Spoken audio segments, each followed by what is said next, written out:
Ika nga ni Carl Sagan, across the sea of space, the stars are other suns. At kahit sa kalawakan, may mga tanawing minsan ay nakalilito rin sa mata ng mga tao. Gaya na lamang ng misteryosong space jellyfish na muling namataan sa iba't ibang parte ng Pilipinas.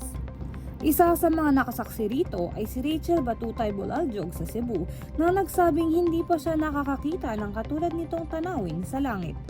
Ngunit ayon naman sa Philippine Space Agency, malaki ang posibilidad na ito ay dulot lamang ng pagdaan ng Long March 6A rocket na inilunsad sa China noong gabi ng May 12. Nangyayari ang tinatawag na space jellyfish kapag ang usok o exhaust plume ng rocket sa mataas na bahagi ng atmosfera ay tinamaan ng sikat ng araw habang dumidilim sa lupa. Paliwanag din ng mga eksperto, walang inaasahang debris mula sa nasabing rocket launch na babagsak sa teritoryo o karagatan ng Pilipinas. Samantala, hindi lang ito ang unang beses na may nasilayang kakaiba sa langit dahil noong April 11 lamang ay nagdulot rin ng ingay sa social media ang isang commercial solid propellant rocket mula sa China. Para sa DZRH TV, ito si Mika Ariar, una sa Pilipinas, una sa Pilipino.